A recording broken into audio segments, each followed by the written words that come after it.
podcast ngobrol santai. Kali ini gue kedatangan tamu cewek nih, jarang-jarang. Dia mau sharing perjalanan hidupnya dia. Ya, terus dulunya memang mantan pecandu. Nih kali ini seru nih teman-teman, mungkin lo. Sorry ya, gue buka dulu. Oh ya nggak enak ya, suaranya kecil Bebas juga ya? Iya benar-benar. Mungkin teman-teman nanti bisa ambil sisi inspiratifnya dari sahabat gue yang saat ini. Boleh perkenalan? Iya, oke. Nama gue Iren. Apa ya, perkenalan tuh apa ya? Tinggalnya di Jakarta. Sibuknya sibuk kerja aja sih. Itu aja kali ya kenalannya ya. Terus gue boleh tanya, mau nanya nih sedikit nih. Perjalanan hidup lu, sorry ya, dulu lu make. Gue sih nggak menanyakan apa yang lu pakai lah, terserah. Cuman gue cukup tertarik aja ketika lu gue undang.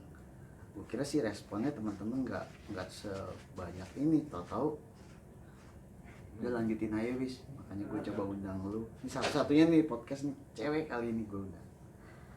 Apa sih yang pertama kali lu gunakan? Pertama kali gue gunakan minum alkohol. Alkohol. Alkohol pertama kali waktu SD. Atau SD. SD. Newport Blue. Iya. Masih zaman tapi ini nih. Newport Blue. Yang berbau-bau untuk disuntikan itu tahun berapa tuh? Gue lupa tahunnya, cuman umur gue ini, boleh ya teman-teman hitung umur gue ini di tahun ini 27. Jadi waktu SMP gue tahu salah satu temen gue itu pakai Subutex. Nah, pas pada saat SMP itu kan gue pada saat itu merasa ngelihatnya tuh ih keren deh disuntik. Gue coba, sekali coba gue nggak ngerti mungkin dosisnya atau takarannya, gue langsung nggak ngerti, gue pingsan, blackout atau apa itu namanya. Dan itu pertama dan terakhir pada zaman gue sekolah untuk pemakai nabza yang disuntik.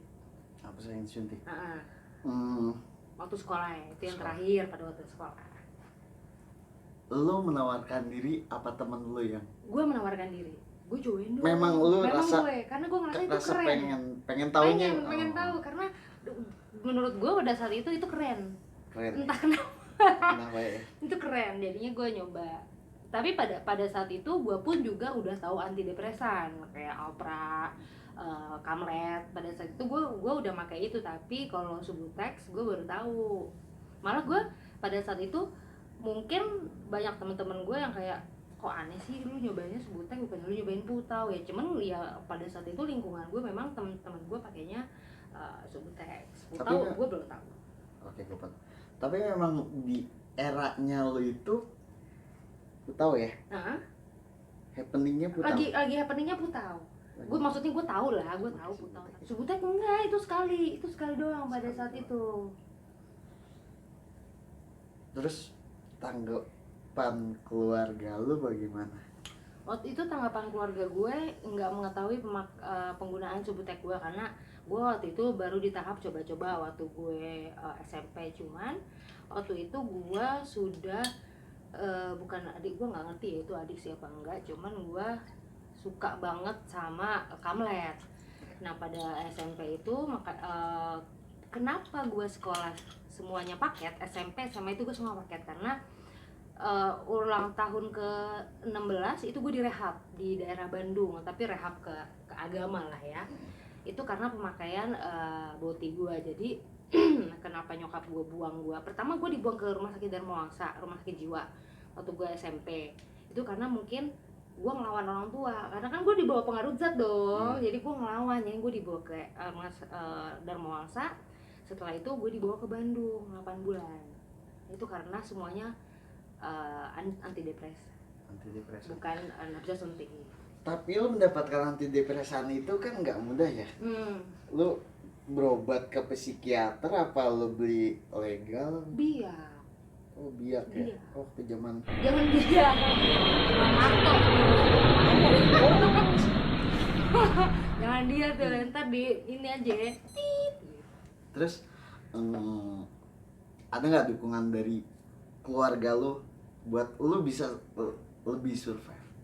Enggak, ya tiba-tiba nih si Iren hilang ya bodo amat gitu. Cuman kalau dukungan nyokap bokap, mungkin dukungan yang di pada saat itu yang gue tangkep setelah gue sekarang dewasa lah ya, dukungan supaya gue mau anak gue bener, gue mau anak gue nggak narkoba gitu kan.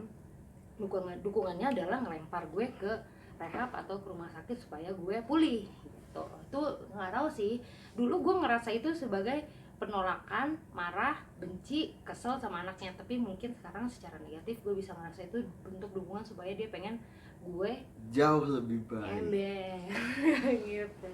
Lu baper ya, Wak? Nggak apa-apa, di sini bebas. Lo mau ngeluarin unek-unek lo, tapi asal jangan satu, asal jangan narkobus. Terus pada saat sekolah tuh teman-teman lo ada nggak yang mengetahui, cewek-cewek ya maksudnya, oh si ini nih pakai ini gitu. Pas sekolah nih ya, ini waktu gue SMP minum itu kan pertama. Terus ada nggak harapan lo untuk perempuan pengguna nafsa di seluruh Indonesia tuh, harapan lo apa? Harapan pengguna nafsa, well,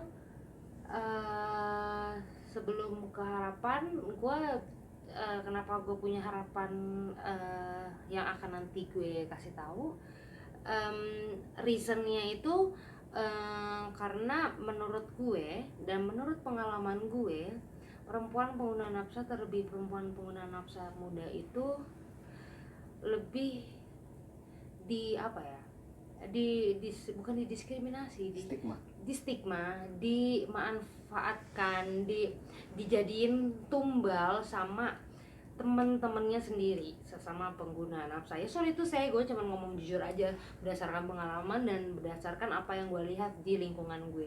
Jadi harapan gue, perempuan pengguna nafsa itu lo lebih bisa speak up, lo lebih bisa apa ya,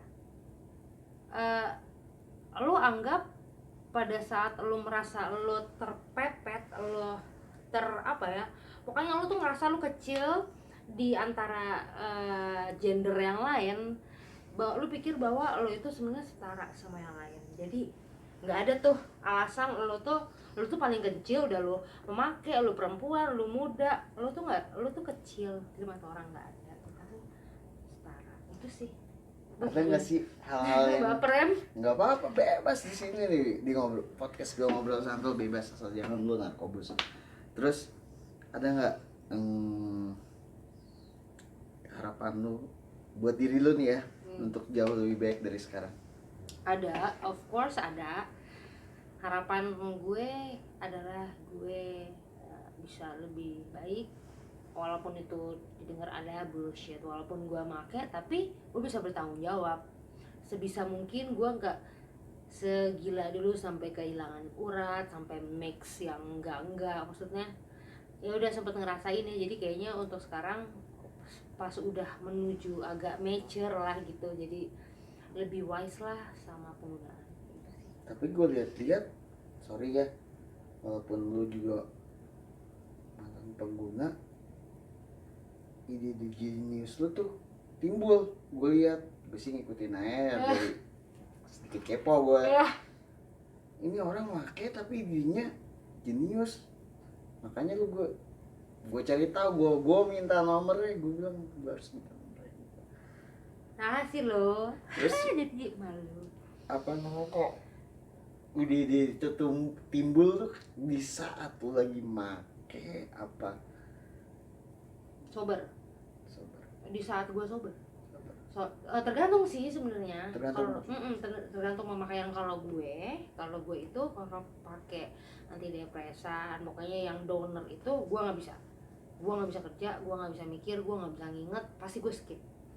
Jadi walaupun yang upper, kalau yang upper misalnya kayak sabu itu gue nggak bisa juga. Nggak, jadi mikirnya terlalu too much, overthinking, mau istirahat jadi kebanyakan mikir, itu nggak nyambung. Jadi mending di saat-saat yang lagi sober ya enak ngomong gitu sih. walaupun mabok juga lebih pede ngomongnya, tapi ya nggak nyambung, orang Nggak mau nyambung, kemana ya. gue kemana gitu. Terus juga gue lihat kan kata lu juga banyak tuh, terus tanggapan dari keluarga lu tuh gimana tentang lu pulang-pulang anak gue tatoan nih, lu nggak bisa kerja lu nanti. bisa kerja. Itu tanggapannya. Itu tanggapan. Tanggapan pertamanya, first impressionnya itu, lu nggak bisa kerja lu ntar. Stigma di Indonesia juga kurang bagus sih kalau untuk tato ya, beda sama di luar negeri. Bukan gue membedakan, tapi gue sendiri mengalaminya. Sini tatoan keluar ini bang, pasti ini begini. Pasti nakal, bede nih rasanya. Gue nggak minta makan sama lu kan, gue bilang mungkin sampai sini aja sih, nih masih banyak kan. Gue lu udah ngeluangin waktu